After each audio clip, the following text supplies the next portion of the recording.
في أوقات بنعيش لحظات الفرح وكأنها للأبد، بنضحك ونرقص ونحلم بمستقبل جميل، ومش بيجي في بالنا إن اللحظة دي ممكن تكون الأخيرة. في ليلة من اللي المفروض تبقى أسعد يوم في العمر اتحولت لدقيقة مرعبة ومشهد محفور في الذاكرة.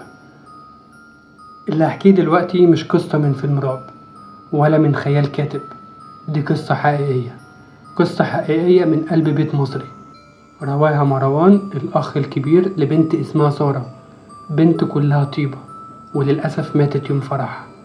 بس موتها ما كانش النهاية، بل كان بداية لكل حاجة أكبر وأغرب وأخطر.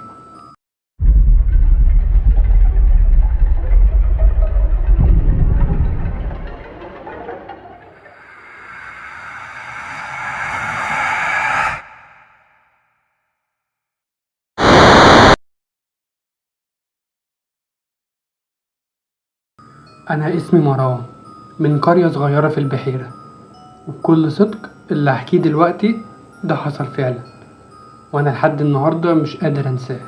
ويمكن لما أحكيه أرتاح شوية، ويمكن علشان أمنع مصيبة زي اللي حصلت لنا إنها تتكرر مع حد تاني.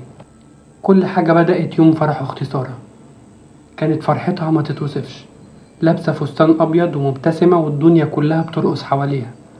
بس فجأة وهي بتتصور مع العريس على الكوشة وقعت. الناس طبعا افتكروها إن هي دايخة وكده، لكن لأ، قلبها وقف حرفيا وماتت يوم فرحها.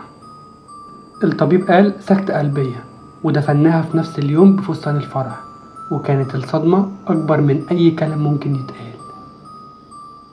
الرعب الحقيقي ما بدأش وقتها، بدأ بعد 4 ليالي. أول حاجة غريبة حصلت كانت في البيت عندنا. كان عندنا كلب اسمه روكي، كان بيعيط كل يوم الساعة 2 بالليل، وبيفضل يبص ناحية باب الشارع ويجري ناحية السور وكأنه شايف حد. أمي كانت بتقول إنها بتسمع صوت ضحكة سارة، نفس صوت ضحكتها اللي كانت ناعمة وخفيفة. كانت بتيجي من أوضتها اللي قفلناها من بعد دفنتها.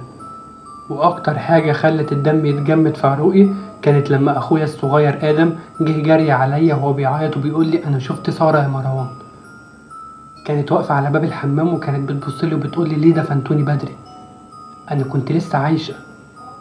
حاولت طبعا أطمنه وأقول له يمكن بيتهيألك، لكن الحقيقة إني كمان سمعت صوت خطوات في الممر بالليل، وكنت بشم ريحة البرفم بتاعت أختي اللي كانت بتحطها يوم الفرح.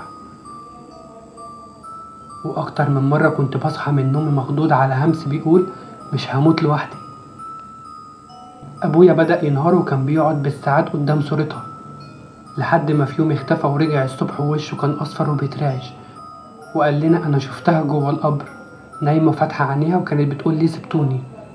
في اليوم ده جات لنا خالتي وطلبت لنا الشيخ كبير بيعالج بالقرآن اسمه الشيخ عز الدين من مركز دمنهور عندنا. جه البيت وسمع مننا كل حاجة وطلب يقعد مع آدم أخويا لوحده، وبعد ساعة خرج من الأوضة وبيقول لنا في كيان مش من عندنا مرتبط بجثمان أختكم، وده مش طبيعي. في حد استخدم طقس سفلي علشان يخليها تموت في اليوم ده وتتلبس بجن عاشق، حد كان بيحبها وانتوا رفضتوه.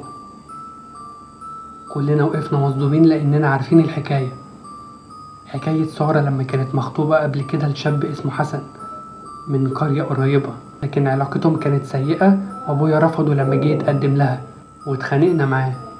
بعد ما اتخطبت لياسين حسن اختفى ومحدش سمع عنه تاني. الشيخ قال لنا أنا لازم أروح المقابر، واللي حصل في المقبرة مش ممكن يتكتب ولا يتحكي كله. أنا هحكي لكم بالمختصر كده. فتحنا القبر وطبعا بإذن رسمي، وكان المنظر مرعب. جثة سارة كانت مقلوبة، وشها ناحيتنا وعينيها كانت مفتوحة، وكان في تحت ضوافرها في طين وكأنها كانت بتحاول تحفر للخروج. الشيخ بدأ يقرأ قرآن بصوت عالي، وأنا كنت سامع زي صوت شهقة طالعة من التربة نفسها، وقال كان لازم تتحرر، كان لازم تفك الربط، والحمد لله انتهى. وبعد كده عملنا دفنة تانية وغسلناها من جديد وكفناها صح، وقرأنا عليها سورة ياسين والواقعة وسورة الجن، ومن اليوم ده اختفت الأصوات والخيالات والكوابيس كلها. لكن اللي ما اختفاش هو الندم. ندمنا إننا ما سمعناش كلامها، ندمنا إننا دفناها بسرعة، ندمنا إننا ما خدناش بالنا من نظرة الخوف اللي كانت في عينيها وهي على الكوشة قبل ما تقع. نصيحة للناس كلها: ما تستهونش أبدا بالظلم ولا بالسحر ولا بتفاصيل بتحصل وبتعدي كده قدام عينك. اوعى تستهون بيها. ولو حسيت إن في حاجة مش طبيعية الجأ لربنا فورا، واطلب المساعدة من أهل القرآن مش من المشعوذين، لأن الظلم بيقلب نار، والنار لما بتشتعل بتحرق اللي عملها واللي حواليه كمان. وبكده خلصت قصتنا.